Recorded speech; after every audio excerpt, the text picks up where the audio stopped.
ஆடு மாதிரி அறுத்து போட்டானே பிள்ளையா. என் பிள்ளை எத்தனை வருஷம் வாழக்கூடிய பிள்ளை, இன்னைக்கு எத்தனை வருஷம் இருக்கும். படித்த பையன் ஒரு ஐடி ஊழியர், அவன் அனாவசியமான பேச்சு பேசியிருக்க மாட்டான் சார். அவன் ஒரு டீசெண்டான பையன், இது வரைக்கும் இந்த ஊரில் இருக்க இடம் தெரியாது. அவன் அந்த பிள்ளைய மாதிரி ஒரு அப்புறாணி பிள்ளை யாருமே கிடையாது சார். லவ் பண்ணா ஒரு தப்பா சார் இது. அந்த பிள்ளையும் சேர்ந்தா சார் லவ் பண்ணிச்சு.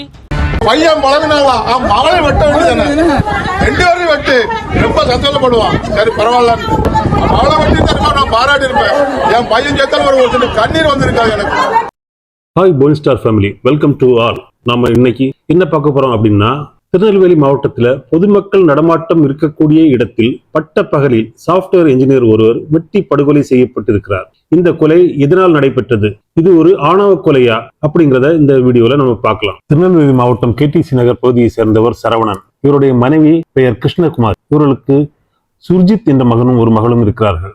கணவன் மனைவி இருவரும் மணிமுத்தாறு பட்டாலியனில் போலீஸ் சப் இன்ஸ்பெக்டர்களாக வேலை பார்த்து வருகிறார்கள். சரவணன் தூத்துக்குடியில் சப் இன்ஸ்பெக்டராக வேலை பார்த்த போது இவருடைய மகளுக்கும் அவருடன் ஒரே பள்ளியில் படித்த ஏரல் பகுதியை சேர்ந்த ஆறுமுகமங்கலம் ஊரை சேர்ந்த கவினுக்கும் பழக்கம் ஏற்பட்டது. இந்த பழக்கம் பின்பு காதலாக மாறியது. இதில் கவின் பட்டியலின வகுப்பை சேர்ந்தவர்.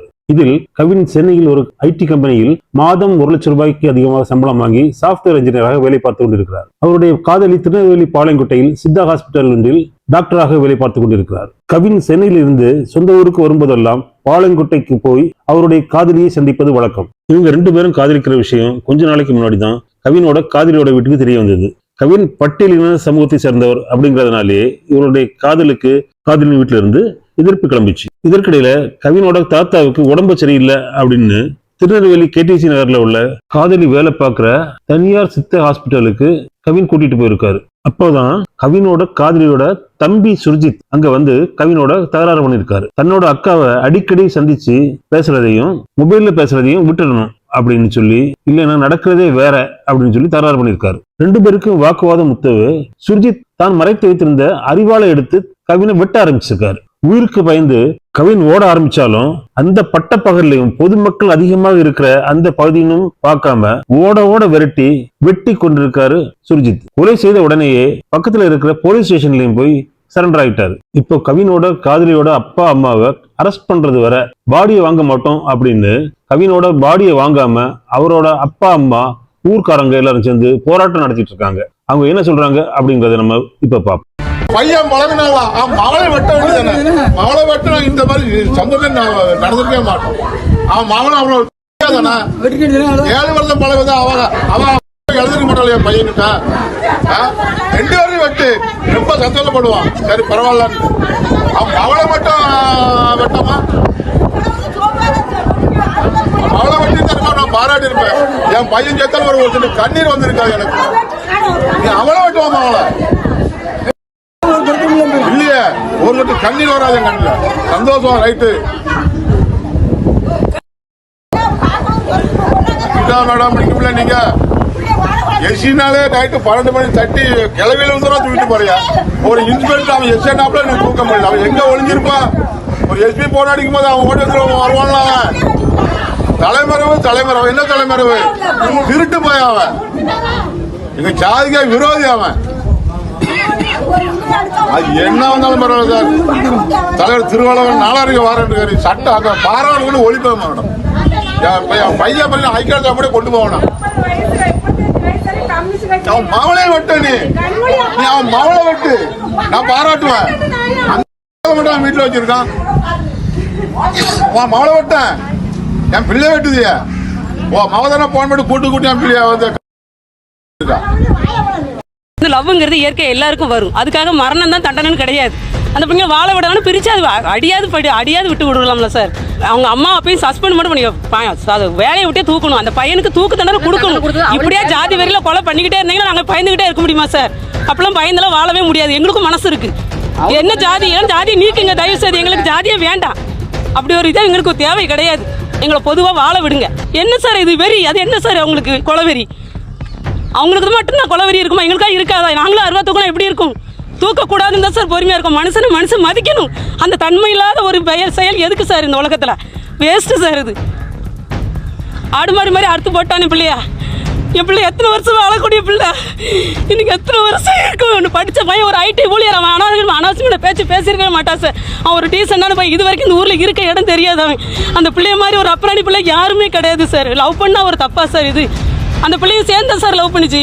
தயவுசெய்து எங்களுக்குலாம் போராடுறதுக்குள்ள சக்தி உண்டு தான், ஆனாலும் நாங்கள் விலகி இருக்கோம். எதுக்கு? அடுத்த ஜென்ரேஷனாவது நல்லா இருக்குன்னு சொல்லி தான் விலகி இருக்கோம் சார். விலகி இருக்குங்கிறதுக்காக எங்களை வந்து கீழ்த்தரமாக நினைக்கக்கூடாது. ஏற்றத்தாழ்வு உலகத்தில் என்ன சார் இருக்குது? ஏற்றத்தாழ்வு இருக்கவே கூடாது. உயர்ந்து வச்சா தாழ்ந்தவன் எங்கே சார் இருக்குது? யார் சார் கடவுள்? எல்லாருக்கும் ஒரே ரத்தம் தானே சார் ஓடுது. இதில் என்ன இருக்குது? எதுக்கு அப்படி போட்டு சாவடிக்கணும் சார்? ஜாதியை தூக்கி வச்சு தலையில் ஆட வேண்டாம் சார். எஃப்ஐஆர் இருக்குது. எஃப்ஐஆர் படியும் ஒரு 161 ஸ்டேட்மெண்ட் படியுமே அவங்க நினைக்கலாம், ரிமாண்ட் பண்ணலாம். நீங்கள் ரிமாண்ட் பண்ணுங்க, நாங்கள் வந்து அந்த தம்பியுடைய உடலை வாங்குறோம். ரிமாண்ட் பண்ணாமல் வாங்க முடியாது. அவன் இறந்தவனுடைய ஃபோன் அது பாஸ்வேர்டு. அவங்க கேட்கறது எங்கள் எவிடன்ஸ் இருந்தால் தான் ரிமாண்ட் பண்ண முடியுங்கிறாங்க. நாங்கள் எஃப்ஐஆரில் எல்லா வழக்குலையும் அப்படி தான் இருக்குதான்னு நீங்கள் கேட்குறோம். நாங்கள் நினைக்கிறோம் எஃப்ஐஆரில் போயிருந்தாலே பத்திரிகையில் உங்களுக்கு எத்தனை வழக்குகள் அப்படி நடந்திருக்குன்னு உங்களுக்கு தெரியும். எஃப்ஐஆரில் போயிருக்கவங்க ரிமாண்ட் பண்ணலாம். ரிமாண்ட் பண்ணுங்க, நாங்கள் ஃபர்தராக அடுத்த கட்ட நாங்கள் வந்து உடலை வாங்குறதுக்கான முயற்சி எடுத்துருக்கோம். அதாவது எங்கள் ஊர் வந்து ஆர்வமங்கலம். இந்த மாதிரி நாங்கள் வந்து இந்த மாதிரி ஒரு ஆணவ கொலை, இந்த மாதிரி எங்கள் ஊரில் ஒரு பையனை, கவின் ஒரு பையனை இன்ஜினியரிங் முடித்து டிசிஎஸ் கம்பெனியில் வேலை பார்த்துட்டு இருக்கான். இந்த மாதிரி அவனை வந்து அந்த லவ் பண்ணுற பொண்ணு வந்து வர சொல்லி குடும்பத்தோடு சேர்ந்து அவனை கொடூரமாக கொலை பண்ணிட்டாங்க. அந்த கொலையை கண்டித்து நாங்களும் ஒரு காலையில் 8 மணிலேருந்து 2 மணி வரைக்கும் வெயிட் பண்ணி பார்த்தோம். அதுக்கு உண்டான தீர்வே கிடைக்கல. அதுக்கப்புறம் 3 மணிக்கு நேரம் முக்காணி ரவுண்டானால வந்து நாங்கள் ஒரு 200 பேர் இருப்போம், வந்து மறியல் பண்ணணும். நாங்கள் ஒரு 3 மணி நேரம் 4 மணி நேரமாக மறியல் பண்ணிக்கிட்டு இருக்கோம். அவங்க ஏன்னா டிஎஸ்பி, திரும்ப ஏர்லைன் இன்ஸ்பெக்டர் மேடம், திரும்ப அவங்க ஏசி எல்லோரும் வந்து என்ன சொல்லியிருக்காங்கன்னா 24 ஹவர்ஸில் நான் இதுக்கு வந்து அந்த காவல்துறை அதிகாரி எஸ்ஐயும் அந்த ஹஸ்பண்டும் அவங்க ஒய்ஃபு 2 பேருமே எஸ்ஐ, அவங்கள அரெஸ்ட் பண்ணுறோம். சரவணன், அவங்க ஒய்ஃப் பேர் வந்து கிருஷ்ணவேணின்னு நினைக்கிறேன். அவங்கள கிருஷ்ணவேணி அவங்கள வந்து அரெஸ்ட் பண்ணுறோன்னு சொல்லிட்டு 24 மணி நேரத்தில் அரெஸ்ட் பண்ணுறோம், நாங்கள் வந்து இது பண்ணுறோன்னு சொல்லிட்டு உத்தரவாதம் கொடுத்துருக்காங்க. அதை நம்பி தான் நாங்கள் கலைஞ்சி போகிறோம். ஆனால் இதே மாதிரி நாங்கள் வந்து இதுக்கு தீர்வு கிடைக்காம நாங்கள் வந்து எங்கள் தம்பியோட பாடி வந்து நாங்கள் வாங்க மாட்டோம். ஆனால் 24 மணி நேரத்தில் அவங்க வந்து எங்களுக்கு தகுந்த இது பண்ணலை, அவங்கள அரெஸ்ட் பண்ணலை அப்படின்னா உண்மையிலேயே கடுமையாக இருக்கும். இன்றைக்கி 50 ஊர் தான் வந்திருக்கோம். நாளைக்கு எங்கள் சுற்றி வர 100 ஊர் 200 ஊரை தாண்டி நாங்கள் போராட்டம் பண்ணுவோம்.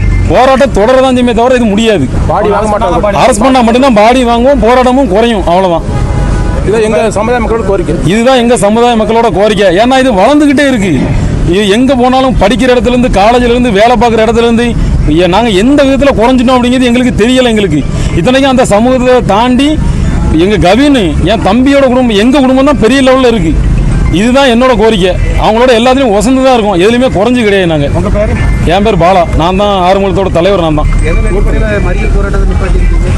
அவங்க வந்து டிஎஸ்பி, ஏசி, டிசி எல்லாரும் வந்து என்ன சொல்லியிருக்காங்கன்னா 24 ஹவர்ஸில் நாங்கள் அவங்கள வந்து கைது பண்ணி நாங்கள் ஆக்ஷன் எடுக்கிறோம் அப்படிங்கிற மாதிரி அவங்க உத்தரவாதம் கொடுத்துருக்காங்க. அதனால தான் நாங்கள் வந்து இப்போ தற்சமயத்துக்கு நாங்கள் இதை தள்ளி வச்சுருக்கோம், அவ்வளோதான். என் பையனை அங்கே காத்துட்டு வர வச்சு அவங்க அம்மா, அவங்க அப்பா, அவன் தம்பி, என் பையனை வந்து மிளகா பொடியை தூக்கி ஓட வெட்டியிருக்காங்க. ஜாதி ரீதியில் என் பையனை வந்து இந்த மாதிரி சொல்ல மாட்டேன். திட்டமிட்டா என் அம்மா அப்பாவும் சேர்ந்து சதி செஞ்சு என் பையனை கொண்டுட்டாங்க. நல்லா படிக்கிற பையன், 1 லட்ச ரூபாய் சம்பளங்கிற பையன், எந்த குறையும் இல்லை அவனுக்கு. நாங்களும் ஒரு கௌரவமான குடும்பத்தை சார்ந்தவங்க. திட்டமிட்டா என் அம்மா அப்பாவும் சேர்ந்து சதி செஞ்சு என் பையனை கொண்டுட்டாங்க. இது காவல்துறை காப்பாற்ற, காவல்துறை அவங்களுக்கு தான் அது பண்ணி எங்களுடைய கோரிக்கையை வந்து நிறைவேறி சொல்ல மாட்டேங்குது. அதனால் எனக்கு சரியான நீதி கிடைக்கணும், இல்லைன்னா என்னுடைய போராட்டம் தொடரும். என் பையன்லாம் கவினை கொலை செய்த சர்ஜித்தின் தந்தை எஸ்ஐ சரவணனும் தற்போது கைது செய்யப்பட்டிருக்கிறார். மேலும் இந்த வழக்கின் விசாரணையானது சிபிசிஐடிக்கு மாற்றப்பட்டுள்ளது. இந்த வழக்கை பொறுத்தவரை போலீசார் விசாரணை செய்து கொண்டிருக்கிறார்கள். விசாரணை முடிவில்தான் என்ன நோக்கத்திற்காக இந்த கொலை நடைபெற்றது என்பதும், இது ஆணவ கொலையா என்பதும் தெரிய வரும். பொறுத்திருந்து பார்க்கலாம். நன்றி, வணக்கம். ஹாய் வியூவர்ஸ், இந்த வீடியோவை ஃபுல்லா பாருங்க. இந்த வீடியோ உங்களுக்கு பிடிச்சிருந்தா மட்டும் சப்ஸ்கிரைப் பண்ணுங்க, பக்கத்துல இருக்க பெல் ஐக்கானை கிளிக் பண்ணுங்க.